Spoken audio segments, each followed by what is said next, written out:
Hi, welcome to this course by the Institute of Advanced Ethics, aethics.ai, in Ethical AI, Building, Auditing, and Deploying Responsible Systems. aethics.ai has a vision where the global community adopts ethical principles, knowing that their technological algorithms are inherently fair, compliant, and trusted. So what ethics means is the individual representation so that individual needs, regardless of the location in the globe or culture, race, language, are respected. So human agency is the ability for every person to determine their personal needs, their goals, and their interests. And our mission is to unify ethical policies across the globe so that regardless of it's a powerful country or a weaker state, that the holistic security, meaning economic, environmental, and personal security are respected. So this presentation from aethics.ai starts with when AI goes wrong. And real stories with real consequences are inherent in multiple media news outlets recently. So for example, in 2014 to 2017, Amazon during this time period built an AI to screen job applications. And this system systematically rejected qualified women. So as a result, thousands were denied fair compensation and millions were cost in redevelopment and in uh, the fines. So this wasn't a bug. AI was being trained to do exactly what it was supposed to do, but there are huge fines about throughout the world. So in the EU, it's 7% of total profit that companies can face, and this can be up to amount of $35 million. So it's of interest for companies and developers to abide by international AI ethics standards to avoid these fines and costs. And AI has really real impacts on our daily lives. So depending on the programming that the AI is, the algorithms have, they make decisions about, for example, education. So college systems determine admission to their scholarships and programs. The criminal justice system can decide certain things such as bail and sentencing recommendations and predictive policing. So the algorithms in the AI systems are very important there. And then in healthcare, for example, AI systems can make treatment recommendations and insurance coverage decisions. So again, very vital to human health.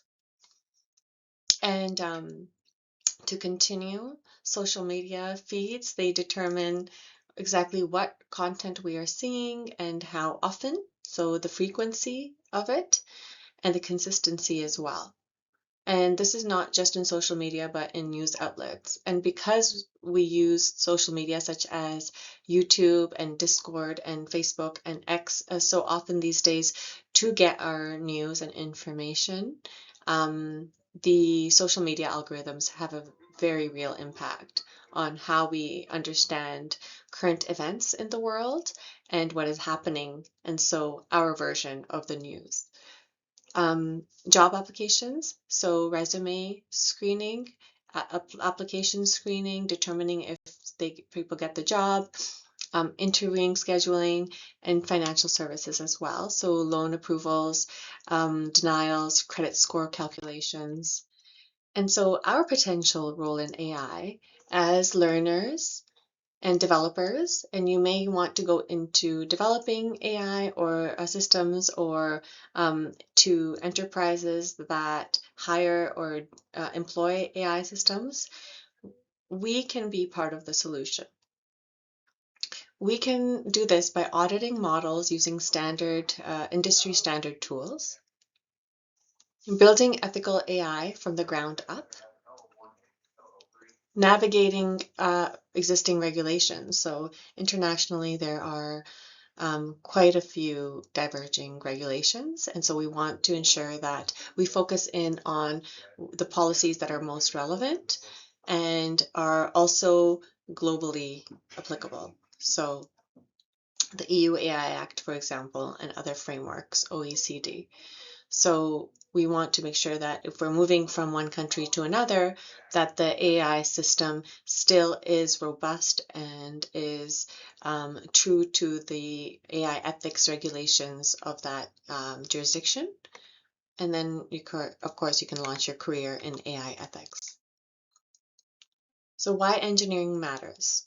So if women are in the engineering algorithm, then depending on the score and the penalty, this is the one line that is very important. So the algorithm in itself, depending on how you input the score, like how important this is, and how what the penalty is for not having this feature. So in the text, then the algorithm is automatically assessing and flagging the repercussions based on what you have put in. So the cascade would be the engineer's decision using historical hiring data and bias training. So 10 years of male-dominated resumes. AI learns patterns, so males equal successful candidate, and women's resumes are discriminatorily downranked as a real risk. Thousands are denied their opportunities, and there are further legal risks and reputational risks. And so that's why the engineer's decision at the point of implementation matters to promote certain features in the program and also to mitigate undesirable biases.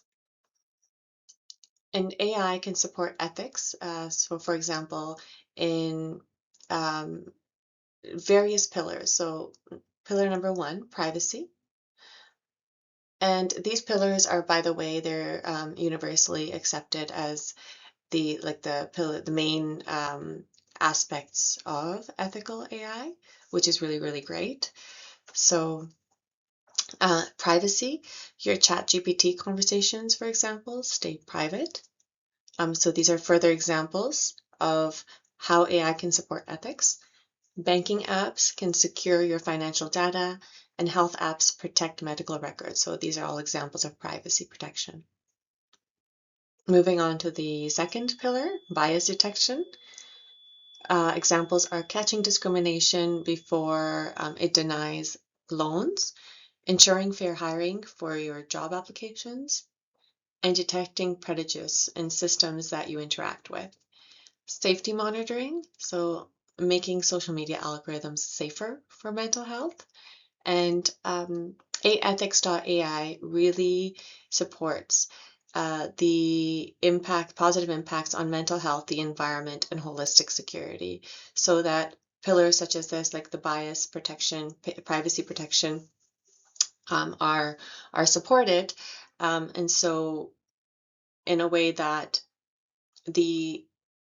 when we're doing the inputs in the algorithms, we need to make sure that we are aware of the final consequences of them. So for example, for mental health, the more that consumerism and bullying and social media influencers, for example, are promoted, and they are promoting a specific narrative, the more likely, for example, it is to have negative impacts on an individual's self-image, on their potential to self-harm and bully, as well as the misrepresentation of their culture or the total lack of representation thereof. And so individuals begin to lose, or they lose touch with their identity, their sense of belonging, as well as their sense of agency. So the safety monitoring, for example, for positive impacts on mental health could include representative cultures and safe media for youth and children, as well as decentralized input into the algorithmic programming so that family values across cultures, for example, are supported. Um, so, for example, the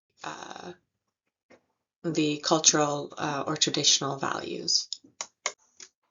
So our assessment framework has 6 dimensions or pillars, and it is the right to liberty, digital inclusion, data governance, transparency, human oversight, and security. And so each of these dimensions have their assessment framework or what they support, and then the regulatory frameworks. So the regulations or policies that are supported within, or that these dimensions are supported within.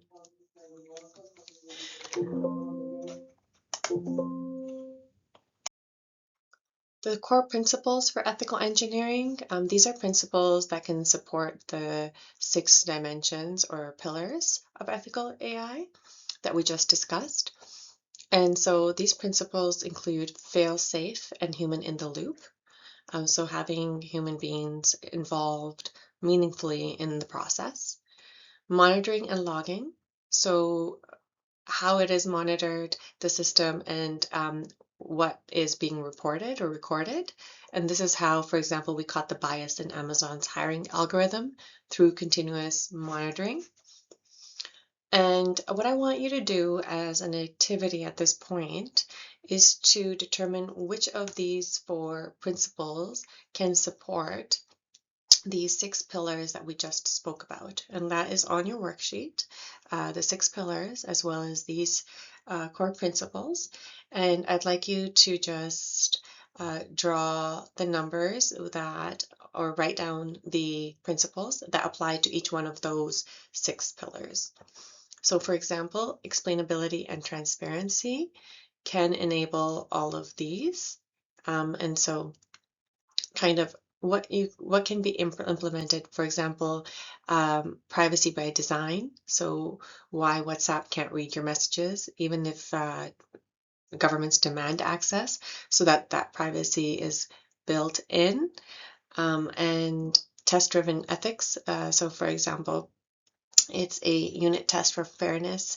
It's like a embedded spell check or test for discrimination or bias.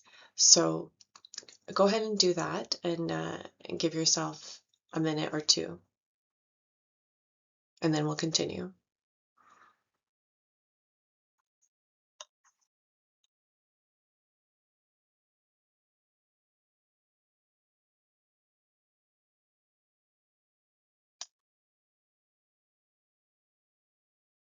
Think about also the benefits that each of those pillars can have on society, and how we might theoretically go behind the algorithm to implement principles or mechanisms that would implement that.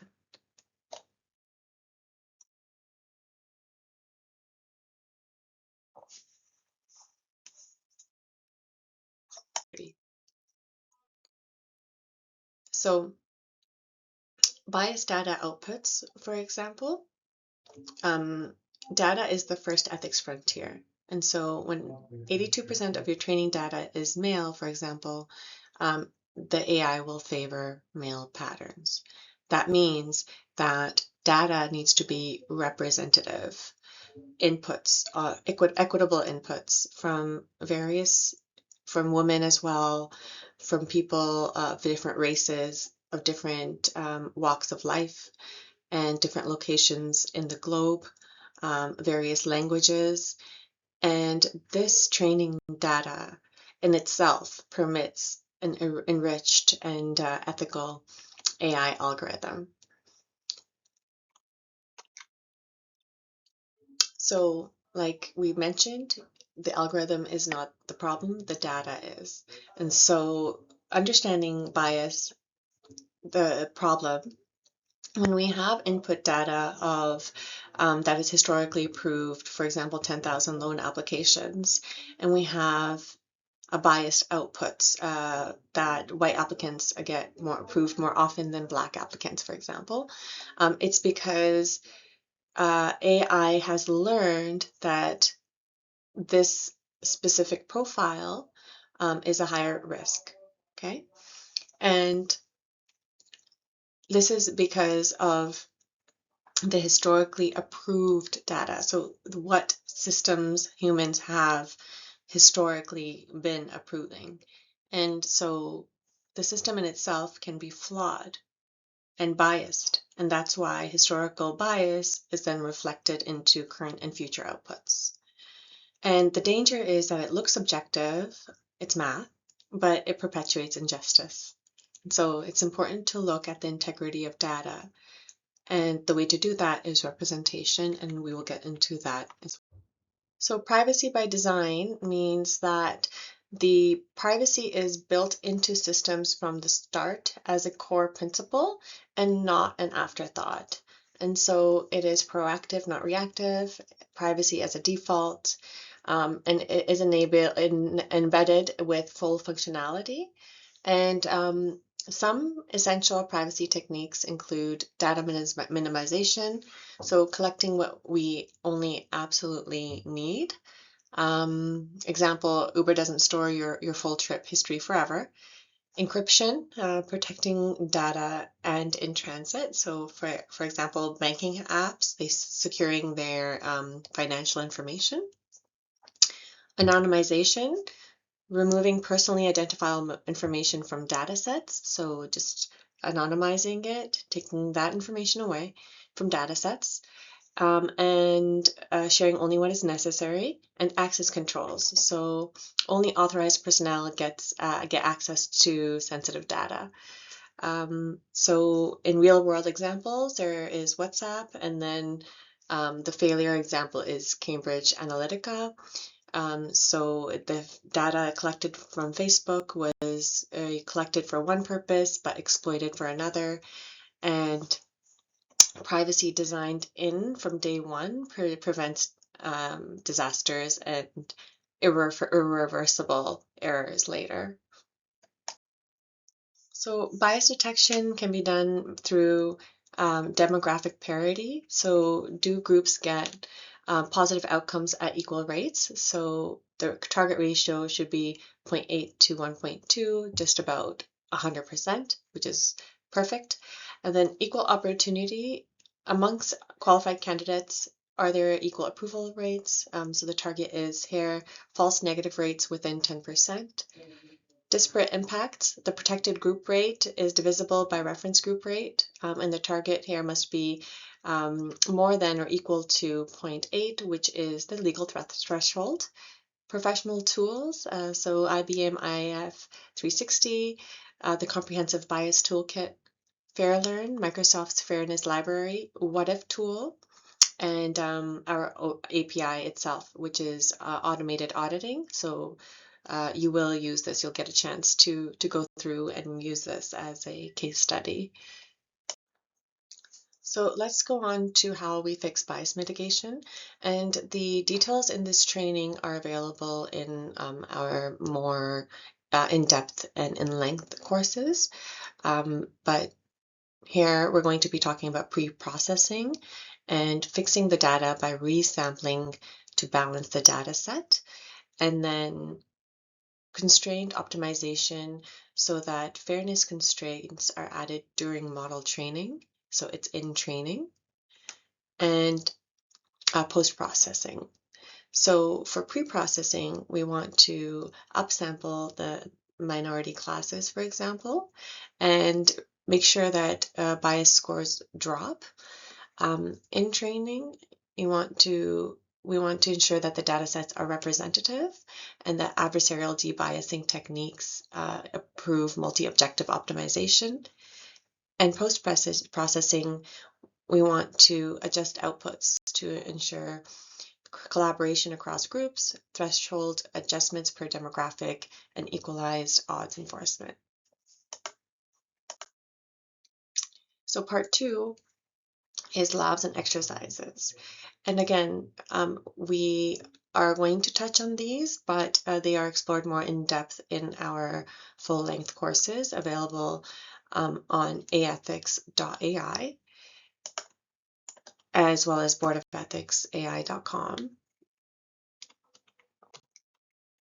So for the hands-on lab of the first one, we want, for bias detection, to download a sample data set and then run bias detections across various data sets and metrics.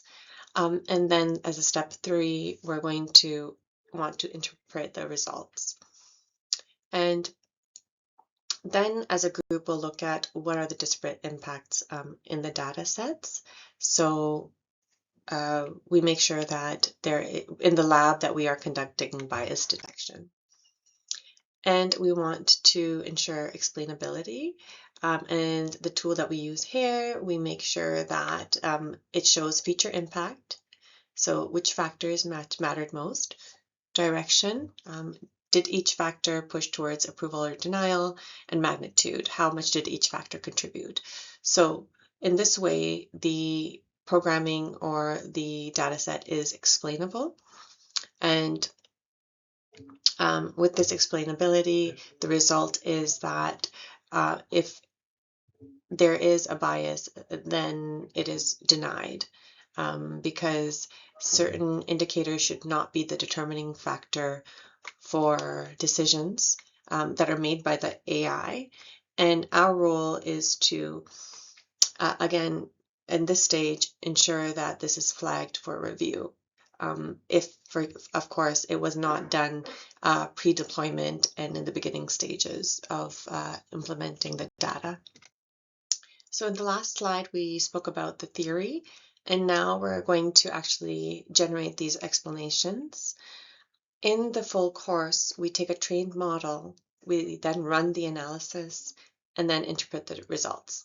And by the end of this exercise, you'll be able to look at any model and say, I can explain every decision that the system makes. And that is a powerful position to be in. So exactly why the decision is being made based on the output and the data set that was in. So I will, in the full course, walk you through the full implementation step by step to use exact code patterns repeatedly that you would in your career.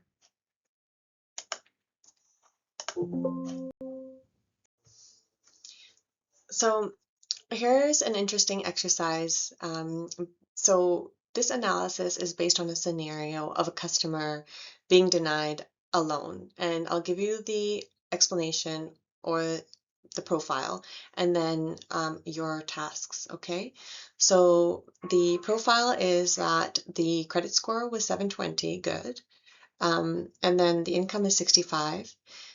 Debt to income ratio is 0.35, and then we have the zip code and age, and then we have the explanation or the results. The zip code is, so I'm going to go through these results, but your task is to determine, would you approve the appeal? Is this decision fair? And if not, which features are problematic? And then what you would change about the model. So let's go back to the results. So there's a 40% chance towards denial or movement towards denial based on the zip code. And then based on the age, there's a 15% movement towards denial.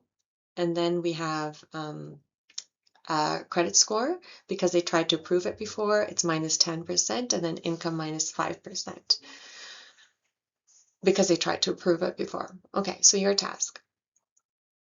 This person is now appealing this decision of the loan denial. Would you approve, looking at this, the appeal? Okay, based on if the decision was fair or not, and which features are problematic.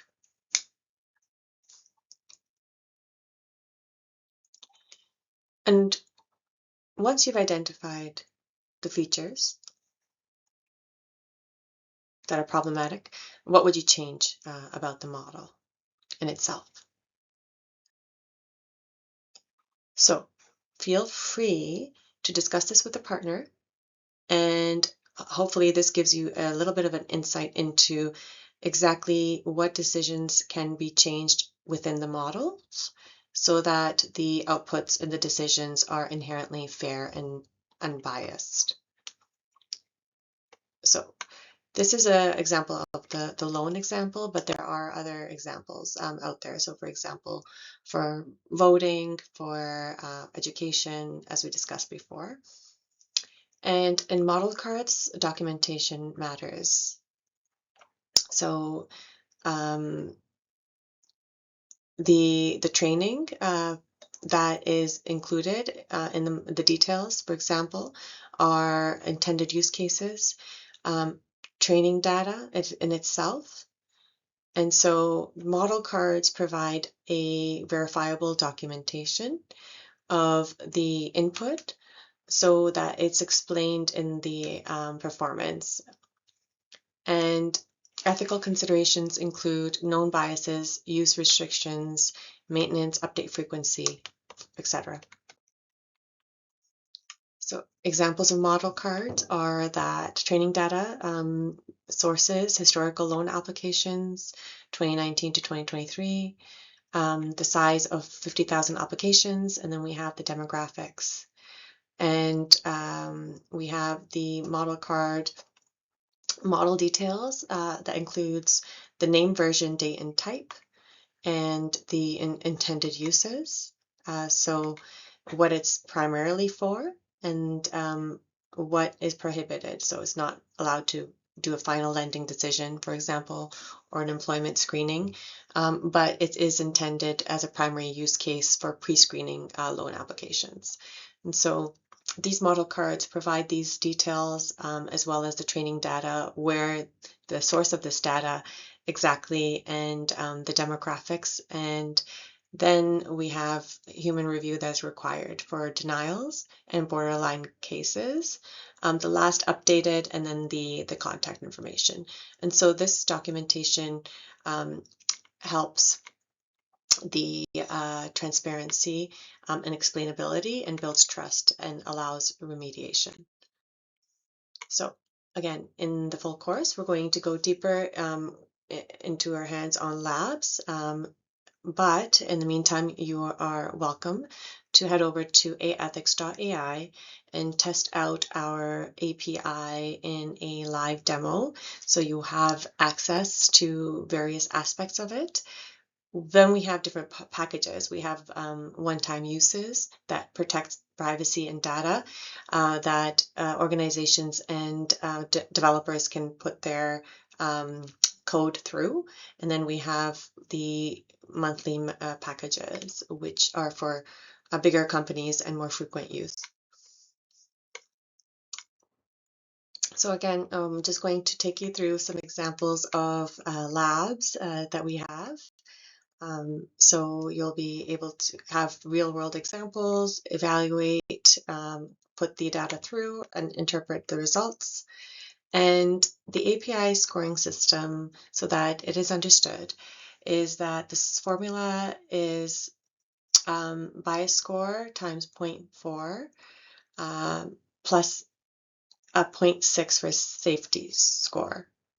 And why this is weighted is because safety and security determine the immediate risk to users, and bias determines the long-term fairness concerns.